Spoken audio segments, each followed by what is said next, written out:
Good morning, ladies and gentlemen, and a very warm welcome to the BBC and to Broadcasting House for this special event to celebrate the life and work of Dennis Marks. Just a short safety announcement before we begin. In the unlikely event of having to evacuate the theatre, simply proceed back out the way you came, and the audience stewards will show you to safety. Before we begin, if you could quickly check once again that all your mobile phones are truly and well and truly switched off. And now, please welcome to the stage, Leslie Magahi.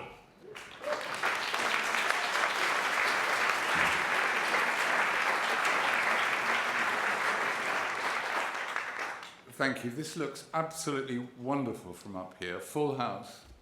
I gather a waiting list for tickets, full to the brim upstairs with friends and old colleagues of Dennis's, and with distinguished people from all branches of the arts. And this is already a fantastic tribute to our dear friend Dennis. We're here to celebrate him, the remarkable, cherishable, irreplaceable Dennis. My contribution is called Overview. So here are a few practical details. We have speakers, of course. We have two fine musical performances, which Sally has asked for particularly. We have film clips, and I should explain that the first package of film clips are entirely of Dennis's directing work. They're films he directed or directed and produced from the 1970s onwards. And they begin with, of course, one of his wonderful films with Michael Frayn, who will be speaking to us later. Later, with the second package, this remembers Dennis as a writer and as the wonderful radio broadcaster he became later in his life, that mellifluous voice, beautiful, elegant, intelligent scripts. And it goes on to extracts from just a few of the huge range of films and programming that other directors did under Dennis's aegis, that he commissioned and enabled, that wouldn't have happened without him. I've known Dennis since he arrived at the BBC as a very young lad. I worked most closely with him in the mid-80s. Jeremy asked me earlier what we were both called when we were working here. It's a little bit complicated. I was called Head of Music and Arts. Dennis was called Head of Music. So you see, W1A is nothing new.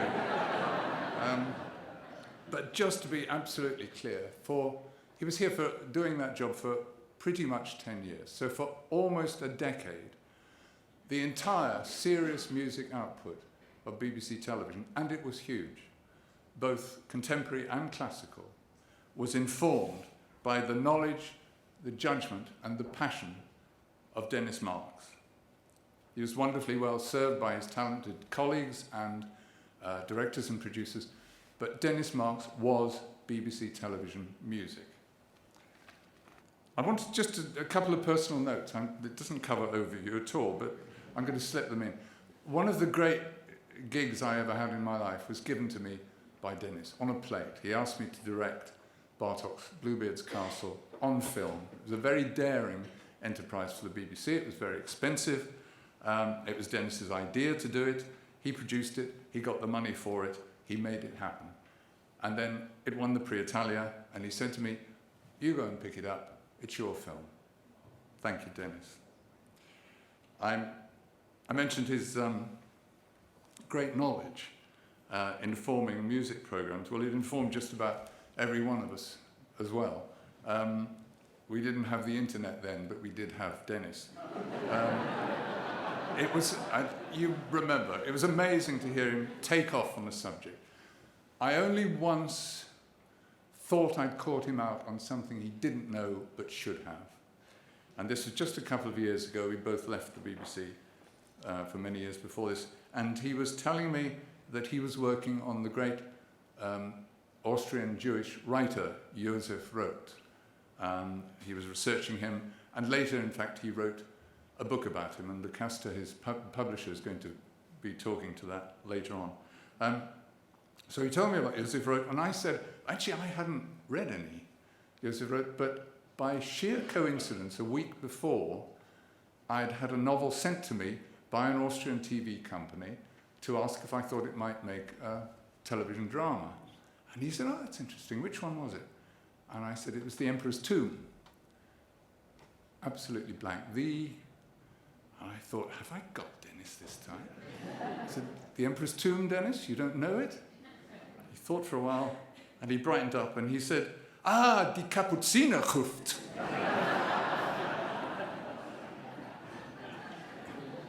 All those months ago, when we all were talking about Dennis, the phrase most people were using was, he was such a big man.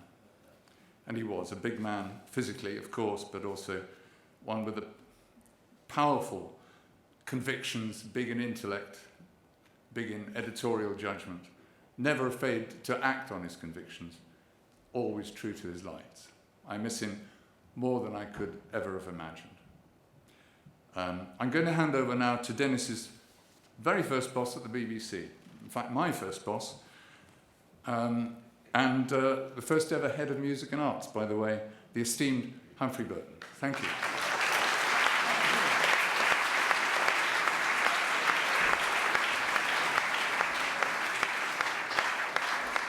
Good morning, ladies and gentlemen. Well, I just want to say, first of all, how wonderful it is to be here in this room where I did my very first broadcast as a studio manager, 1955, the morning service.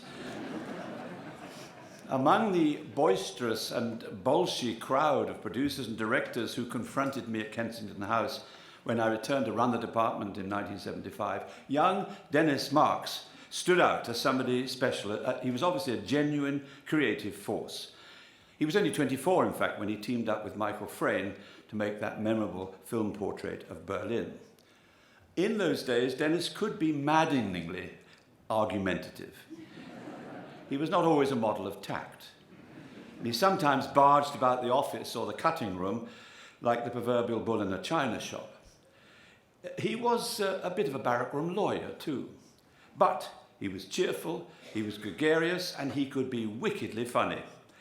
I remember the department's 1977 Christmas party when he put on a Highland kilt and he did a wicked impression of John Drummond departing the BBC to run the Edinburgh Festival. That was the occasion when Brian Wenham, then controller of BBC Two, he whispered in my ear at the party, "If only your department's programmes were as entertaining as your as your parties." He was frighteningly well read. He knew a great deal about a great many topics: history, music, theatre, literature, opera. He enjoyed talking about what he knew too. He enjoyed his enthusiasms. And he had, as Leslie's reminded us already, a very distinctive voice, very attractive. But the point about Dennis as a young blood was that he could deliver. From his earliest days at Ken House, he was making well-crafted and deeply interesting programmes across a very broad cultural spectrum. There were Lawrence Stern, Amos Oz, Anna Scher. They were all grist to his creative mill. Intellectually, Dennis was a cosmopolitan. Professionally, he was an internationalist. He later became a dominant figure in the IMZ, the international meeting place for media people and the music business. He was, in fact, the IMZ's chairman for 4 years and remained on its board for the rest of his life, encouraging, commissioning, enthusing wherever he went. Both abroad and at home, colleagues envied Dennis's energy and responded to that passion, especially to his advocacy of living composers. Dennis was an unrepentant modernist. He enjoyed shocking the bourgeoisie. He revelled, for example, in producing the telecast from Glyndebourne, of all places, of Nigel Osborne's opera, The Electrification of the Soviet Union. Boris Pasternak inspired it, by the way, and Peter Sellars directed it. Dennis was equally committed to earlier 20th century masters, such as Gershwin and Janacek. The latter passion climaxed decades later when he hosted the famous Janacek Day for Radio 3, while his love of Gershwin found expression in a two-part, two-city, Emmy-winning music show conducted by Michael Tilson Thomas. In the late 1970s, Dennis was a founder member of the Bristol Arts Unit, an early BBC experiment in decentralisation. And when that brave project was terminated rather abruptly, he worked freelance, I think, for a spell before returning to the BBC as a leader. We didn't call them commissioning editors in those days, but he planned both music shows and series. And me, having been his boss for 6 years, I then enjoyed working for him as a director. He was a very good producer. Gershwin was followed by a live relay of the opera Boris Godunov, the late Andrei Tarkovsky's production, from the stage of the Kirov in Leningrad. This was 1990, Perestroika time. And what chutzpah on Dennis's part to dream up such a project involving a huge BBC camera team driving their trucks right across Europe to Leningrad. How he put together a budget was a mystery and a marvel. The city of Leningrad was tottering towards collapse. There were virtually no food or drink to be had in shops or cafes. But Dennis, being a BBC producer of the old guard, made sure that his team had a hot meal at the end of the day. He arranged for the purchase of black market pizzas at $50 a piece.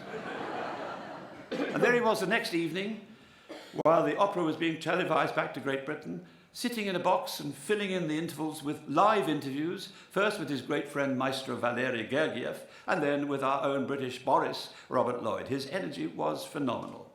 And that trip to Leningrad was such a success that next year, Dennis repeated the operation with a world premiere, Prokofiev's monumental War and Peace in a new production by Graham Vick. And this even more mammoth project, requiring all Dennis's expertise to balance the rival priorities of creativity, logistics, co-funding, this prompted a senior executive in radio's music division to send him a long memo explaining why the project was absolutely impossible. Dennis read it, then very deliberately tore it up and threw it in the bin. Now, maybe it was the same wastepaper bin into which Dennis had absent-mindedly dropped his lit cigarette butt many years previously. That bin burst into flames, setting off a fire alarm in Kensington House that brought the fire engines to Richmond Way. Good old Dennis, they had a good laugh about that. War and Peace demonstrated the old cliche. If you really want to do something, you can, whatever the odds. That could have been Dennis's motto for his entire life, and it certainly set the tone for his television years, which we'll remind ourselves now by screening a selection of clips. Thank you.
The important thing is not to get fact and fantasy mixed up. This is Imperial Vienna in the year 1900. That's fact. Maybe one day they'll invent television. Maybe one day generations will be born that include people like you and me. Or maybe the world will have ended before then. But this is real. You can see it and you can touch it. This is Vienna in the reign of the Emperor Franz Joseph, and it's solid. Wherever you look in central Vienna, you can see caryatids struggling to keep the stonework aloft. Some of them, with old-fashioned breeding, make it a point of style to conceal all signs of effort. Others, perhaps not so well bred, are plainly suffering terrible agonies. This one's got a splitting headache. This one's got caryatid's elbow as well. They start them very young, and after years and years of practice, some of them can just manage to take their hands off for a moment. And the masonry they're supporting is more than just masonry. It's the Habsburg Empire made manifest.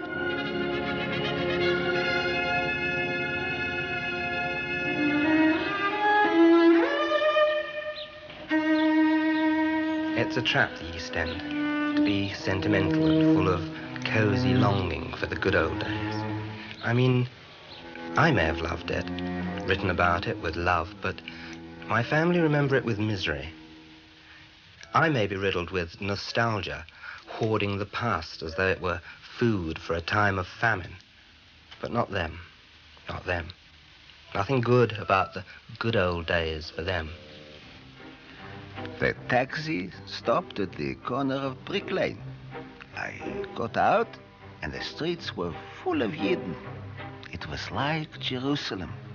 Everyone was singing and dancing. It was like coming to the promised land.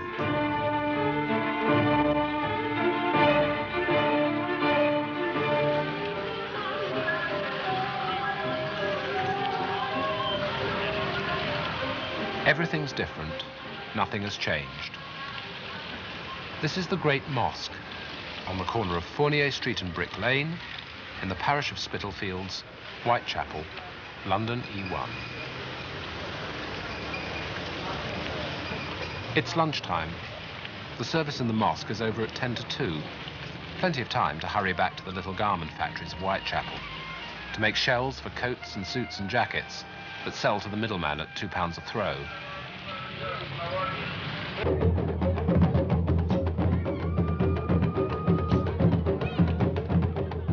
Surely, every work has its respect. And you have to find that respect for yourself.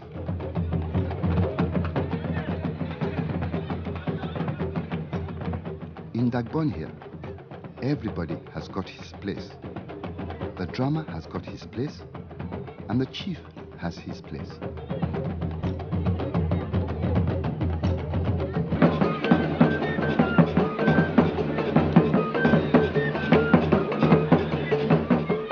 The old people dance here because it is the work of the old people. And so they know the meaning of the dances. That's why they dance it.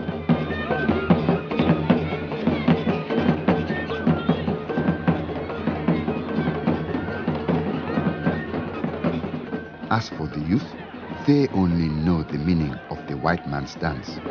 And somebody can dance and he'll sweat, and you'll not understand what the dance is telling.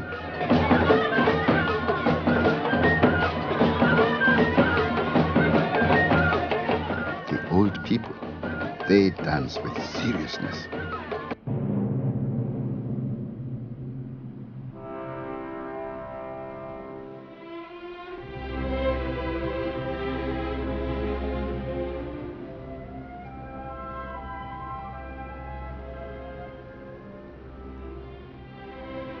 Petersburg was the city of jails. Peter the Great built another huge prison in the Schlüsselburg fortress just down the river Neva.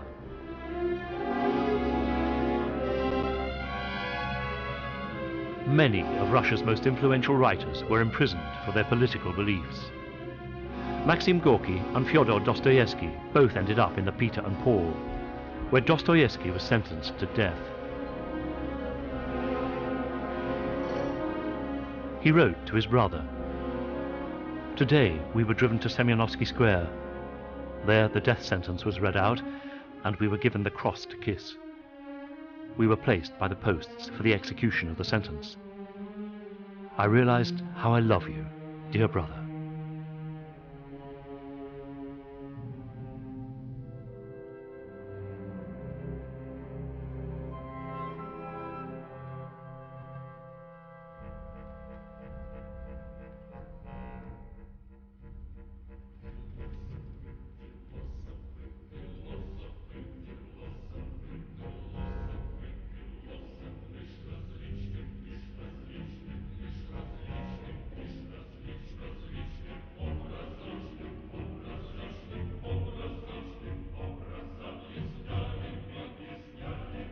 cantata, 20th anniversary of Great October Revolution. I tell you, it's a violent, it's very sarcastic, extremely theatrical approach, extremely theatrical.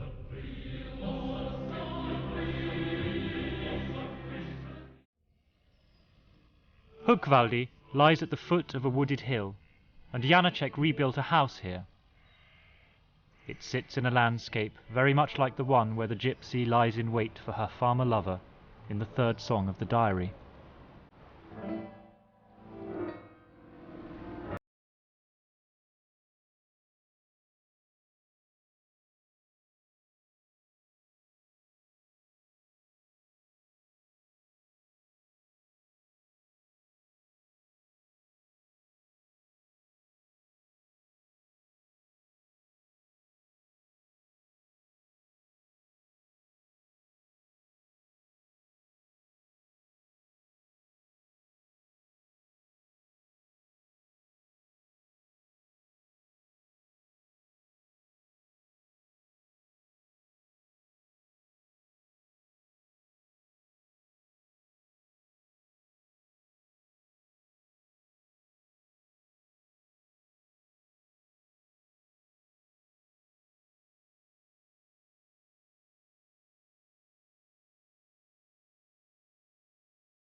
I first met Dennis in 1973.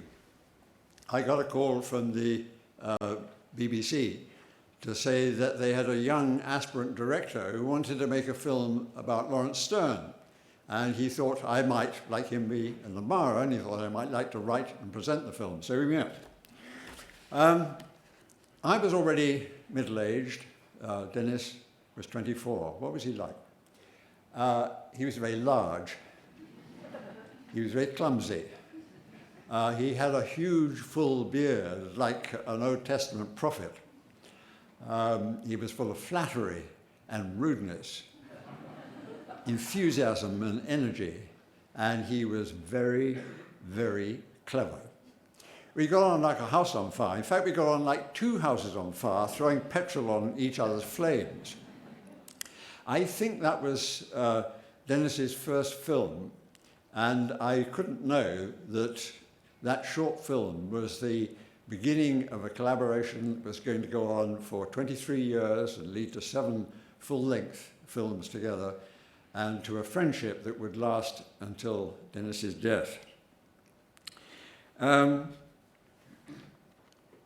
We discovered, as we made that film, that we had a mutual passion for Berlin. Now, film directors and producers, if you're a producer and director as well, as Dennis was for almost all the program, all the films we made together, you need a lot of different sorts of skill. And the first skill you need, of course, is the ability to pitch. Well, how on earth Dennis ever persuaded Melvyn Bragg and the BBC to let us, beginners as we were, have 3 weeks shooting time in Berlin and 90 minutes primetime television to put the film out, I cannot begin to imagine. But I did happen to be there when he pitched the next film, one about Vienna that we saw a clip from, I was slightly overcome by, I have to say. And we discovered that we were working in a rather BBC-like way to 2 wildly different controllers simultaneously. On the one hand, the very populist Bill Morton, and on the other hand, the very highbrow John Drummond. And I watched in amazement as Dennis persuaded Bill Morton that we were going to make a cheap and cheerful travelogue about Lipizzaner horses and Johann Strauss and that kind of thing, and persuaded John Drummond that it was going to be a profound study of Schoenberg and atonalism.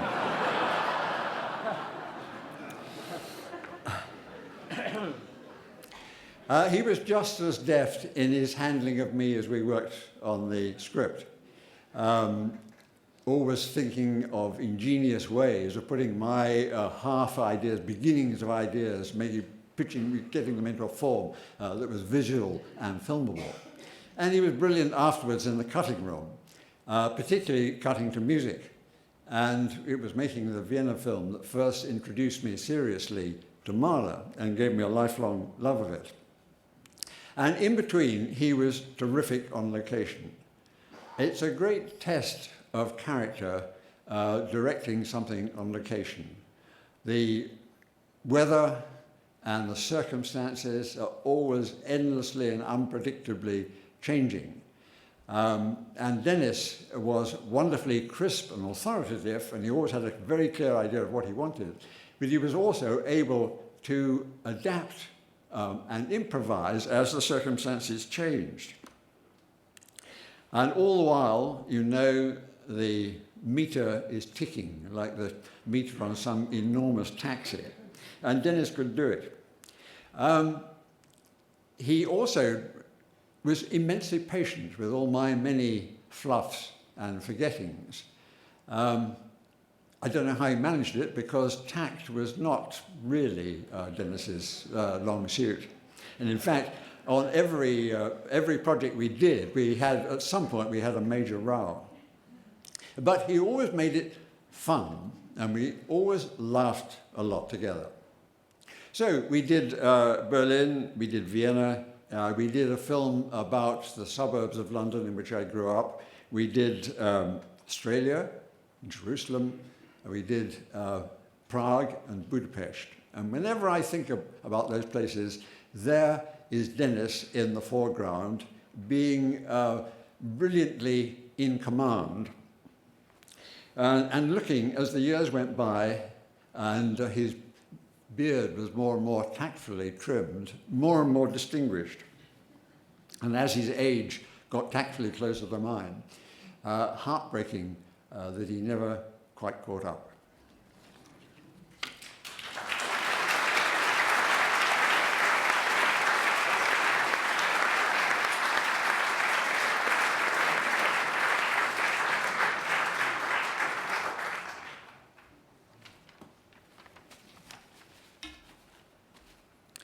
BBC Music and Arts in the 1970s, a place where from all across Shepherd's Bush you could hear big brains ticking and egos clashing, but a time of intense experiences in work and play, where bonds and friendships were formed that have lasted all the years since.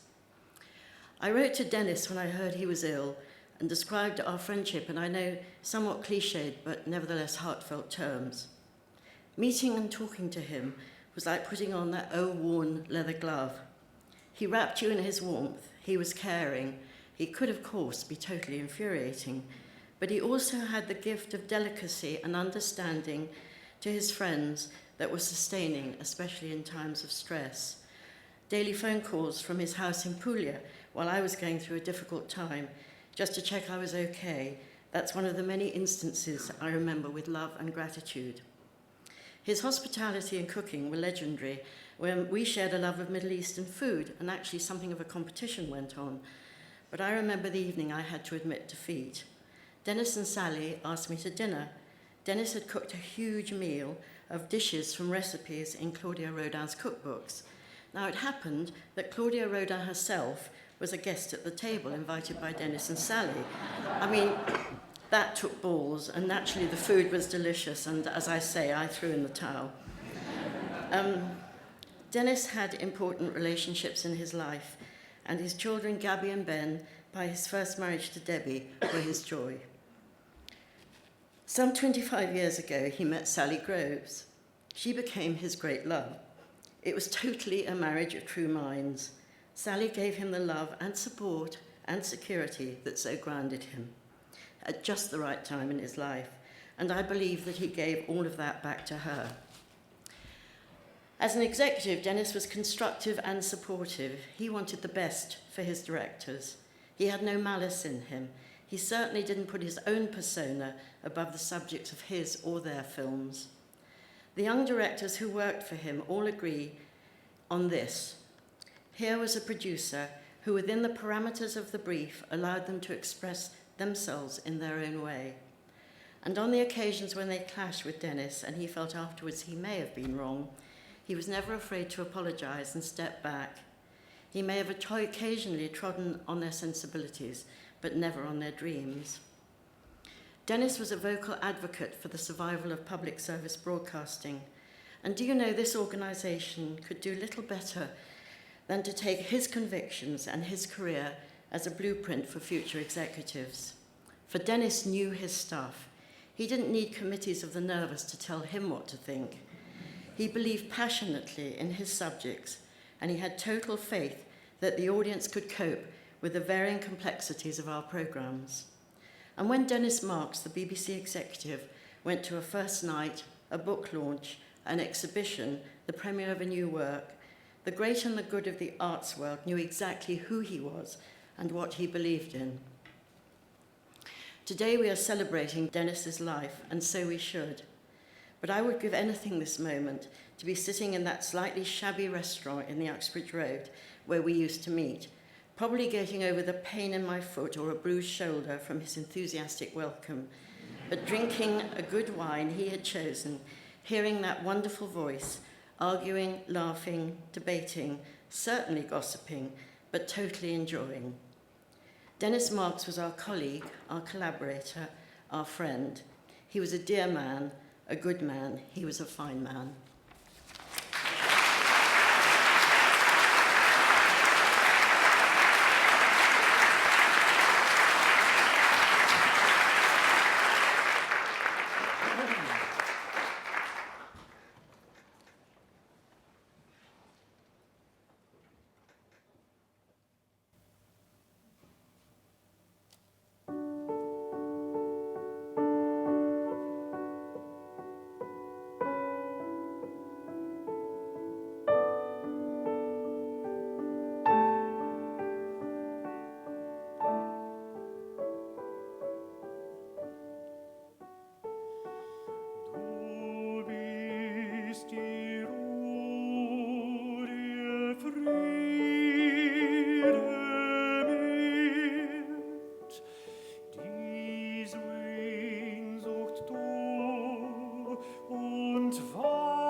Dennis was that unusual phenomenon, someone who works in the media and has a passionate enthusiasm for classical music. Even stranger, he had a passionate enthusiasm for modern classical music. And even stranger still, he liked living composers, to such an extent that he married into the firm. Until the last weeks of his life, he would be present alongside his beloved Sally at virtually every noteworthy new music event in London. The contemporary music world probably wasn't aware at the time that Dennis presided over a golden era whilst at the helm of classical music at BBC. But the sheer number of programs devoted to 20th century music, which were directed, produced, or commissioned by him, virtually defies belief. Almost every single creative figure of the century of significance, starting from Mahler and Stravinsky, was the subject of some form of portrait on BBC TV. Some of them, say in the case of Tippett or Messiaen, more than once.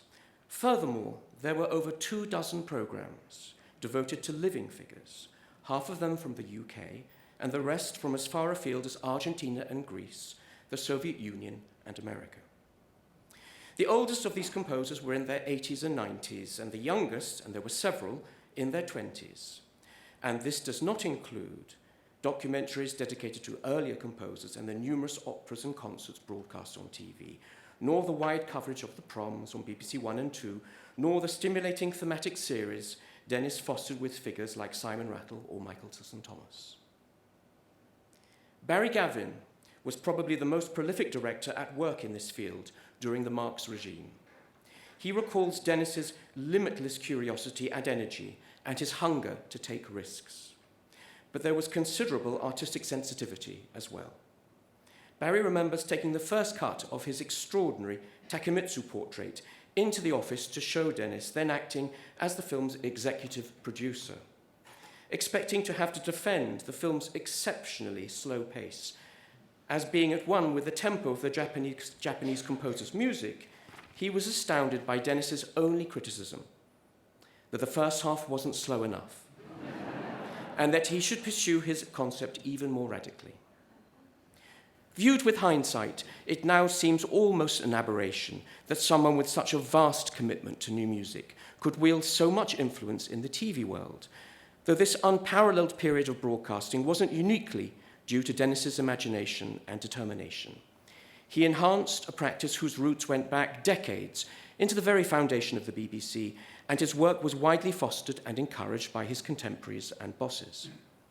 In the late 1980s, there were only 4 TV channels here, yet all of them at one time or another showed serious and informative documentaries about modern music. So there was really competition in the field.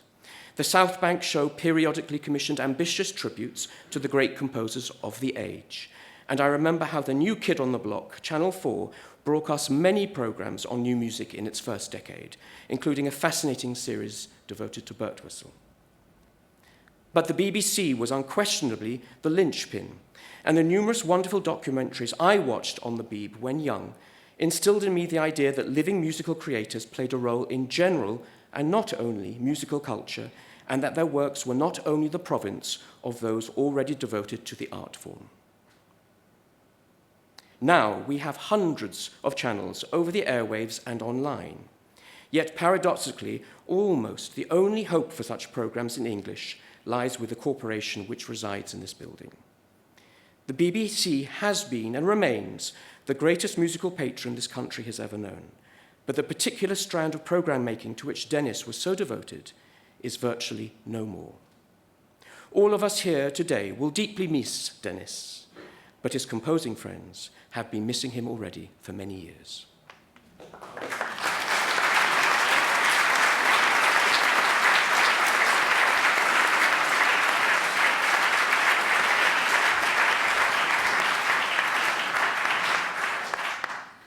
I just want to begin by thanking Sally so much for inviting me to make this tribute. I feel so touched and honoured to be asked. Thank you. I worked with Dennis as his editor when I commissioned him to write Wandering Jew, the book inspired by his long-standing passion for Joseph Roth, the author of that great classic of European 20th century literature, the Radetzky March. I first met Denis when he made the film about Janacek with my husband Ian Bostridge that we saw a clip from earlier. So, of course, I already knew how terrifyingly erudite he was when it came to European culture. But I also suspected that he'd be a wonderful writer. So I was absolutely determined to get him on board when I was asked in 2009 to oversee the launch of Notting Hill Editions, a new imprint devoted to short, beautifully produced books. Looking back over the emails we exchanged, I almost can't believe the speed and focus with which Denis set about the task. He signed the contract in March 2010. By September, he was telling me he was 60% through the book, and by the end of November, I had the full text. And when I say I had the full text, I really mean it. There was almost no work for me to do as editor at all. He'd sent a near-perfect manuscript, which underwent only the most minor of changes before its publication in the spring of 2011. As we all know, Denis was phenomenally well-informed, and he was just so clever. He had both that fizzing intellectual energy and a real intellectual integrity. And I also felt that as a writer, he brought something really special from his television background into the job of writing a book. I think a lot of writers find the hardest thing to do is to bring order and structure to their materials. But Denis had this absolutely instinctive and rare sense of narrative shape and form. At the time of his death, Denis was working on another, bigger project for another publisher about English musical culture this time, and it was to be a biography of Michael Tippett. It's such a tragic loss that he didn't live to finish it or to write yet more books.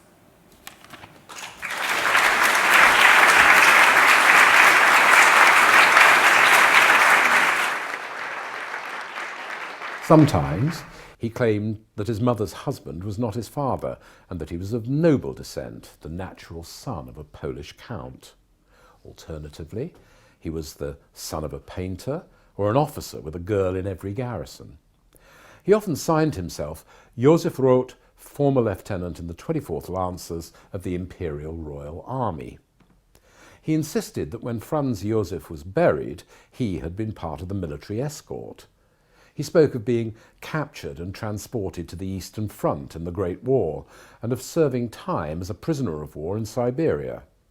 He said that for his military achievements, he'd been decorated with the Silver Medal of the Order of Charles I. Not one of those statements is true. It all started about 35 years ago. I was making a film in Vienna with the writer Michael Frayn, and amongst my background reading, I picked up Radetzky March by Josef Roth, and I had heard of him. I'd never read a word of him. I opened the book. I think I read it at a sitting, and I was utterly seduced by it. And what seduced me was the fact that it promised an epic story and then broke the promise within 5 minutes of starting to read. And what it told you instead was an anti-epic narrative. It was a story of a world perceived upside down from the wrong end of a telescope. And what captivated me about it, first of all, was the way he portrayed that world and the kind of language he portrayed it in, but also just the world itself. I'd never been there, and I wanted to go there.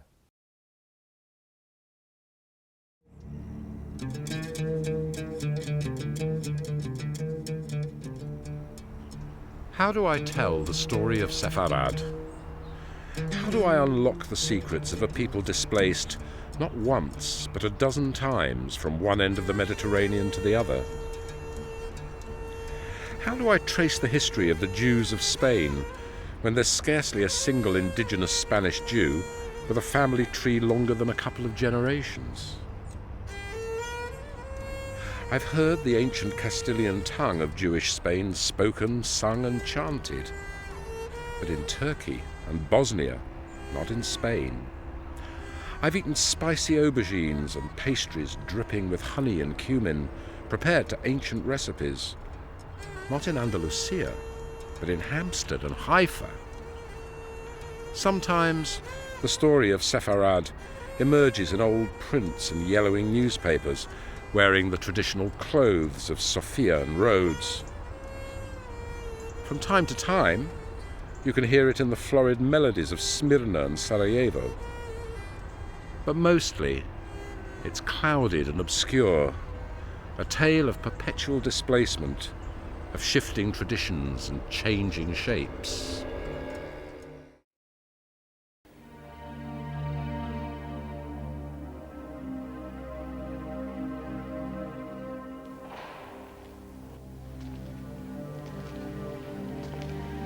When I returned to England the day after the general election in 1987, I bought a newspaper. It mentioned how nice the weather was. The newsagent said that it was also a nice day for the outcome of the election. I said, but not if you live in the north. He said, but some people must be sacrificed.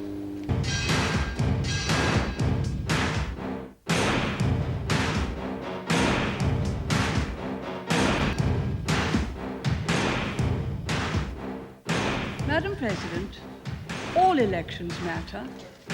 Some elections are not just part of history, they make history. And such was our Conservative victory in 1979. We are running Great Britain Limited. She is the chairman. I have shares in that company. So do you.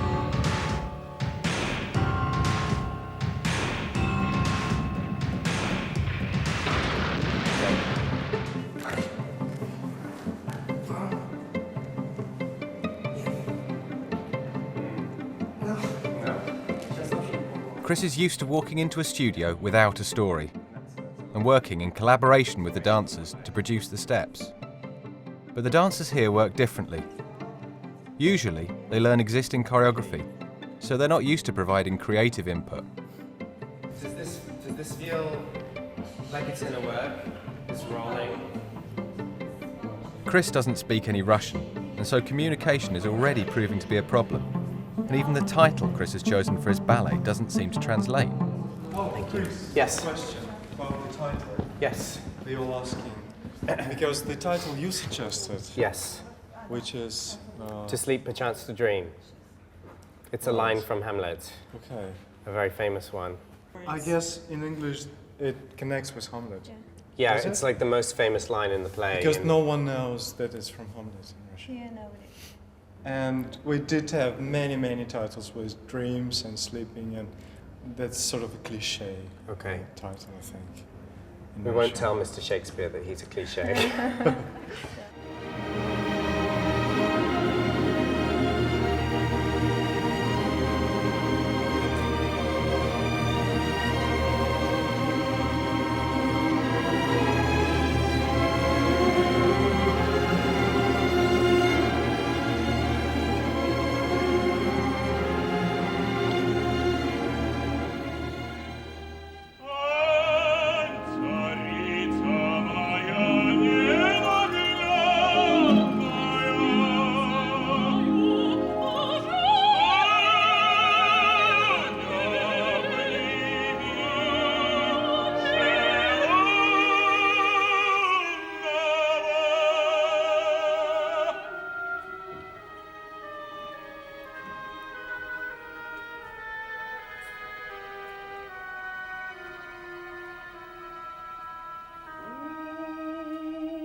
Hans Werner Henze is Germany's most distinguished composer.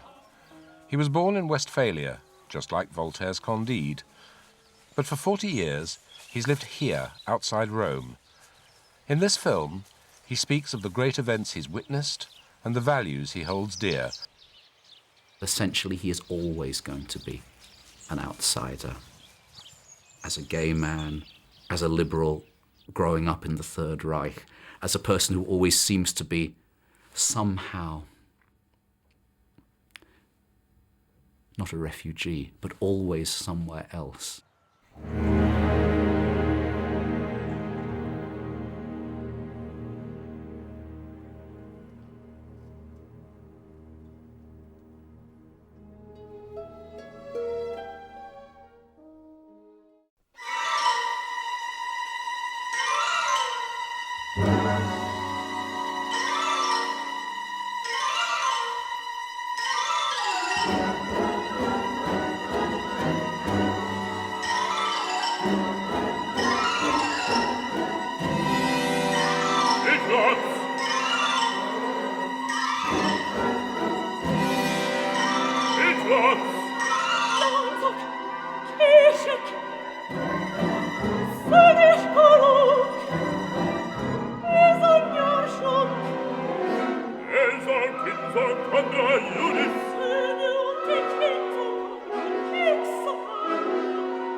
Name, Pellegrin, what name? What about apricot? Name already copyright. Cancel or retry. Then apple. Name already copyright. Cancel or retry. Oh, well. I name myself Forget Me Not.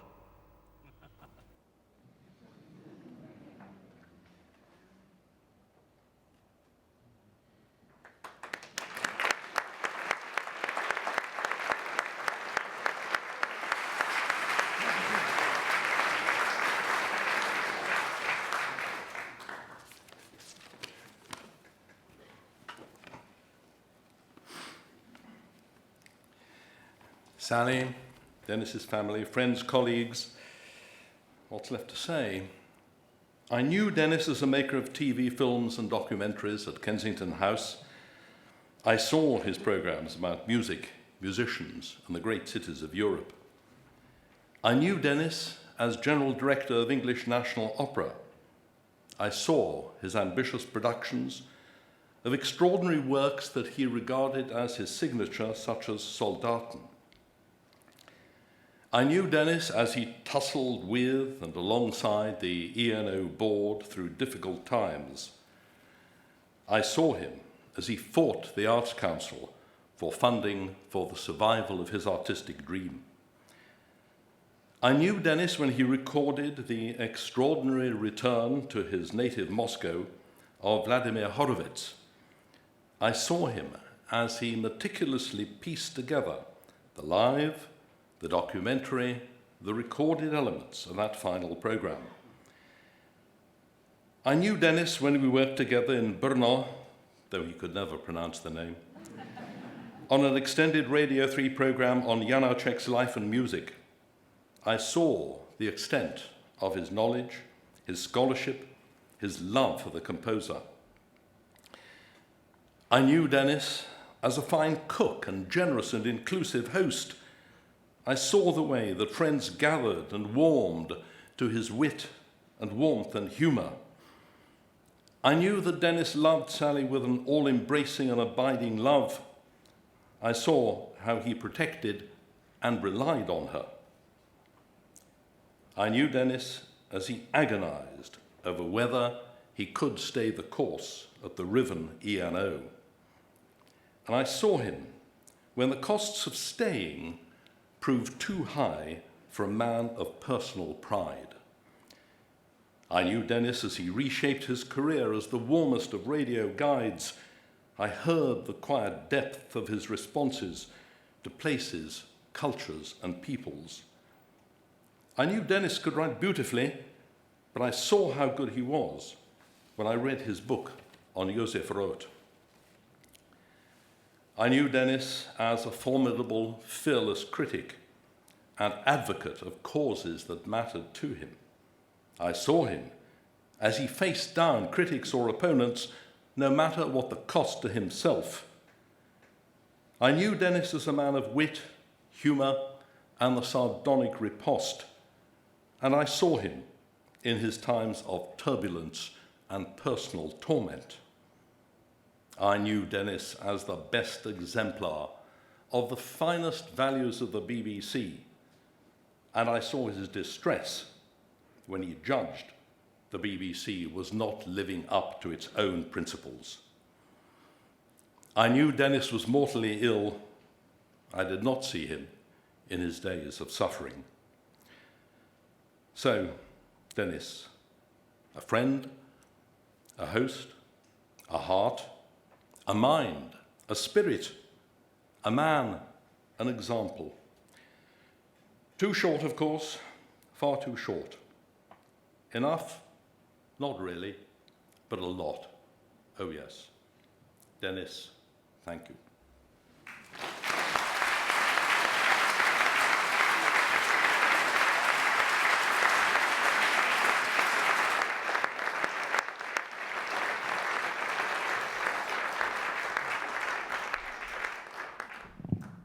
Good afternoon, everybody.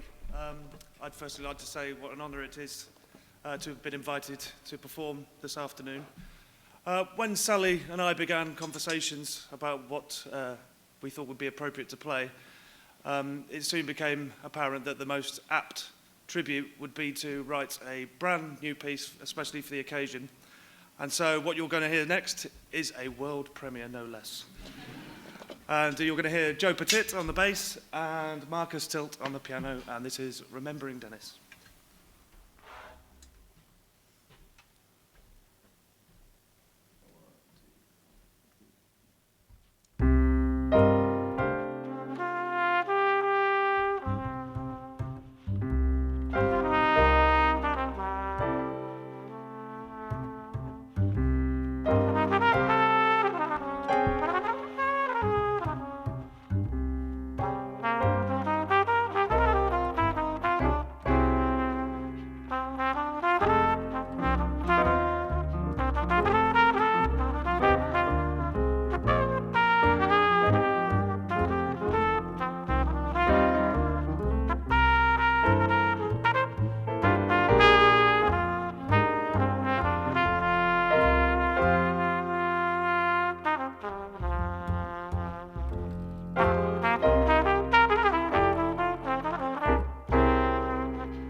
while ago, I used the Freedom of Information Act to find out what the BBC thought of me when I first applied for the job. Stop.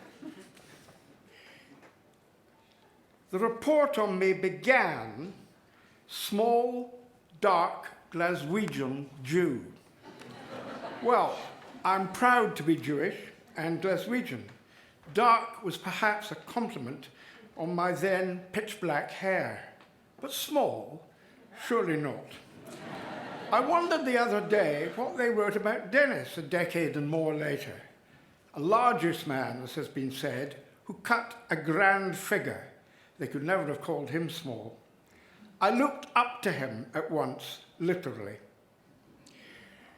He was Jewish, not, I guess, in religious belief, but in his pride in his ancestry, his sense of humor, his appetite for chicken soup and salt beef sandwiches. Sally tells me that when they were planning the move from Camden to Dulwich, he reckoned dolefully that it might be hard to find a bagel there. Michael Frayn, by the way, couldn't say it, but we can. The Mask of Gold and the other films he and Dennis made together were simply the best ever of their kind. My only professional encounter with Dennis came in the early 80s, when the newcomer Channel 4 commissioned programs from independent producers. Banded together with Barry Gavin and Chris Rollins, I think, in Third Eye, Dennis proposed a slew of films to be made, and particularly a series on African music, Repercussions, which we saw something of earlier. We said yes to that. 5 or 6 episodes on African music. I don't know if that could ever have been commissioned within Music and Arts. But we couldn't offer him the continuity that he needed to stay outside the BBC.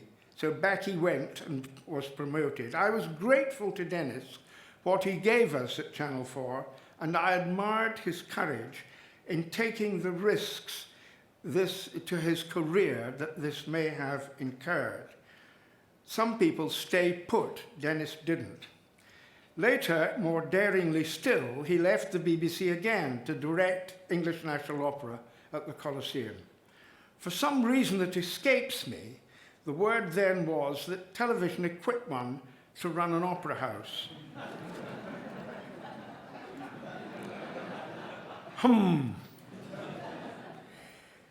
He held down that difficult job for 5 years, and he put some pretty good things on the stage. But he became obsessed with the notion that Eno must have a new venue to perform in, and he couldn't take the board with him in that, and he resigned. He may have been right, by the way, as current events seem to show. Was he then bruised and battered at the end of the road? Not at all. He wrote his superb book, and he made 3 4-part series for BBC Radio 3. I touch on one, Sepharad, the story of the Spanish Jews, Sephardim. For 6 centuries after the Muslim conquest of Andalus, of southern Spain, they lived in calm content and perfect amity with their Muslim rulers. In a preface to a Penguin classic on the Jewish poetry of Spain, the editor almost casually remarks, "It should be borne in mind that the language the Jews spoke in Muslim lands was Arabic. Saadia Gaon, Yudah Halevi, and Maimonides himself all composed their philosophical works in Arabic. Compare that partnership with today's ferocious enemies locked together in constant hatred, fear, and slaughter, and weep." We know far more about life in the shtetl in Russia and Eastern Europe than we do about life in Spain. Dennis was an Ashkenazi, but in Sepharad, he traced the Sephardic Odyssey from Cordova to Jerusalem. It's a lovely series, of some cultural significance, and it may be seen not as a trifling afterthought, but as the proper culmination of his life's work that brought him back to his beginnings. It is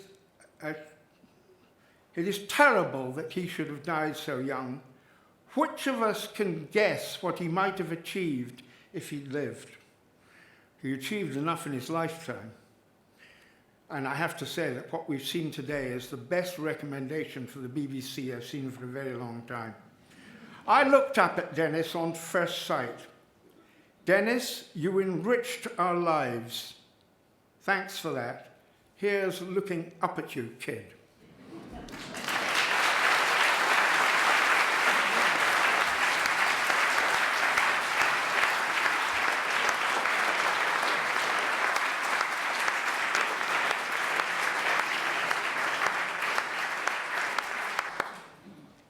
Thank you all very much. It's my privilege on behalf of Sally, who together with Dennis was the presiding genius over this event. Sally chose the speakers, chose the music.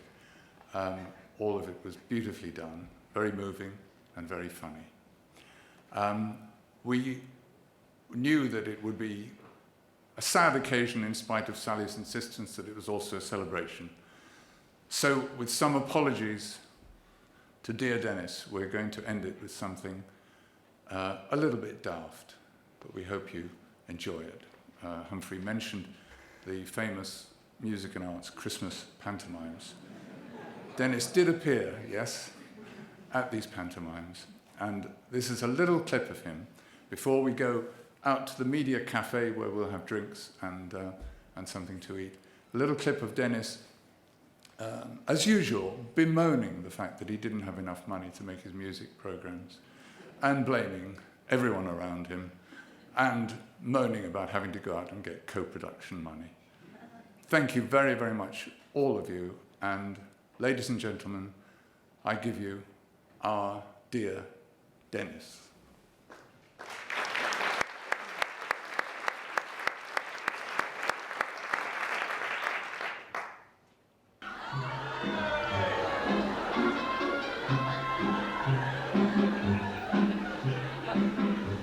If I were a rich man, biddy biddy biddy biddy biddy biddy biddy boom, Rainer could go biddy biddy boom.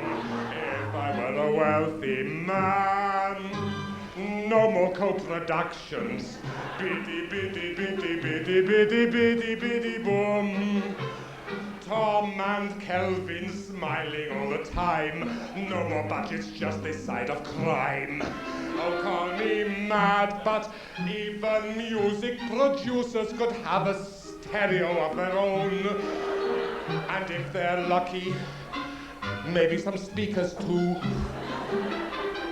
I'd bring back Una and her tea trolley, but instead of, hey, just a bell to ring, she'd have the Philharmonic of Berlin. I'd buy up all the works of Andrew Lloyd Webber and burn the lot forevermore. And Sarah Brightman would be against the law. But if you really want to know my dream, well, one thing is definite and certain. I'd like to be as rich as Humphrey. Who? Oh, rich man. Biddy biddy biddy biddy biddy biddy biddy boom. All day long I'd biddy biddy boom if I were a wealthy man.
Absolute pleasure.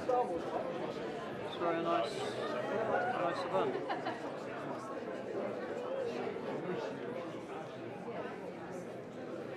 Yeah. Oh, I don't know whether you can start with white.